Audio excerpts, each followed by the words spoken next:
बड़ी खबर आपको बता दें, दिल्ली एनसीआर में तापमान 3.6 डिग्री रिकॉर्ड किया गया है, जिसका मतलब ये हुआ कि दिल्ली में आज की सुबह सबसे ठंडी रही है। वहीं मौसम विभाग ने कोहरे का भी येलो अलर्ट जारी किया है। कोहरे का असर दिल्ली जाने वाली ट्रेनों पर भी पड़ा है। आपको बताते चले 18 ट्रेनें ऐसी हैं जो देरी से चल रही है। ये बहुत बड़ी खबर है।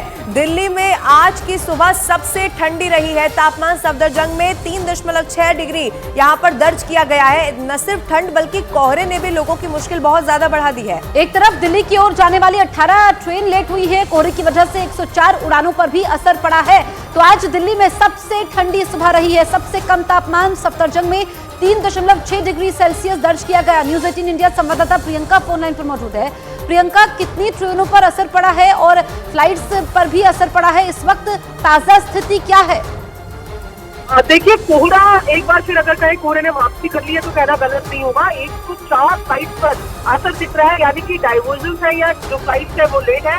18 ट्रेन जो तरफ आ रही है वो लेट है। तो जाहिर तौर पर जिस तरीके से हम देखे थे कि ठंड के लिहाज से तो आज सबसे ठंडा दिन है ही, लेकिन जो कोहरे से राहत मिली हुई थी उसकी वापसी एक बार फिर हो गई। और इस वक्त पे जब हम दिल्ली एनसीआर में बाहर निकलकर देख रहे हैं तो घना कोहरा छाया हुआ है।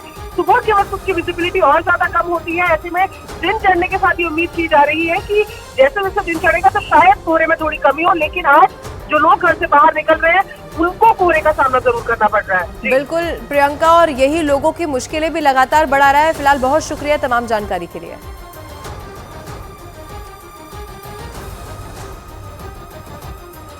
तो ये तस्वीरें देखिए हम आपको दिखा रहे हैं किस तरीके से विजिबिलिटी काफी कम रही। जो गाड़ी चलाने वाले हैं, खासकर जो दो पहिया वाहनों में थे, उनको ज्यादा तकलीफ हुई। आप ये फ्लाईओवर देखेंगे, उसके आगे, ये पोल के आगे कुछ भी नजर नहीं आ रहा है। आज घना कोहरा छाया हुआ है। एक बार फिर से कोहरे की वापसी हुई है। आप ये भी देखेंगे कि जो वाहन चालक है उन्हें हेडलाइट जलाकर आगे बढ़ना पड़ रहा है, क्योंकि विजिबिलिटी इतनी ज्यादा कम है कि सामने क्या है वो देख भी नहीं पा रहे हैं। ऐसी स्थिति में हमने हमेशा देखा है कि दुर्घटनाओं का खतरा बहुत ज्यादा बढ़ जाता है। इसीलिए अब देखिए, ये फ्लाइट्स भी कई सारी ऐसी है जो उड़ानों पर भी सीधा सीधा असर कोहरे का पड़ रहा है। बिल्कुल, 104 उड़ानें ऐसी हैं जो प्रभावित हुई है। ऐसे में एयरपोर्ट में लोग परेशान नजर आते हैं। जिनको अपनी मंजिल तक पहुंचना होता है वो नहीं पहुंच पा रहे हैं, देरी से पहुंच रहे हैं। और उम्मीद यह है कि जैसे जैसे दिन चढ़ रहा है कोहरे में कमी आएगी और विजिबिलिटी ठीक होगी।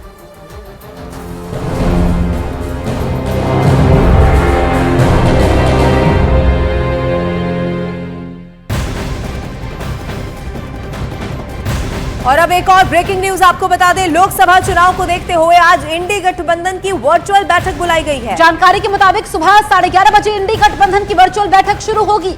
कांग्रेस ने वर्चुअल बैठक के लिए गठबंधन से जुड़े सभी दलों को शामिल होने को कह दिया है। कांग्रेस के मीडिया विभाग के प्रमुख जयराम रमेश के मुताबिक इस बैठक में सीट शेयरिंग, भारत जोड़ो न्याय यात्रा में भागीदारी और दूसरे कई महत्वपूर्ण मसलों पर चर्चा होगी। इसके साथ ही इंडी गठबंधन के चेयरपर्सन और संयोजक पद पर भी चर्चा हो सकती है, लेकिन इसकी आधिकारिक पुष्टि अभी नहीं हुई है। चौथी बैठक 11:30 बजे जो बैठक हो रही है, लेकिन पहली इस लिहाज से है क्योंकि पहली वर्चुअल बैठक है। वैसे इंडी गठबंधन की ये चौथी बड़ी बैठक है और आगामी लोकसभा चुनाव के लिहाज से खासतौर पर सीट शेयरिंग के लिए ये बैठक बहुत अहम है, क्योंकि इससे पहले भी अलग अलग दलों की बैठक हुई है लेकिन एक ठोस नतीजा नहीं निकल पाया।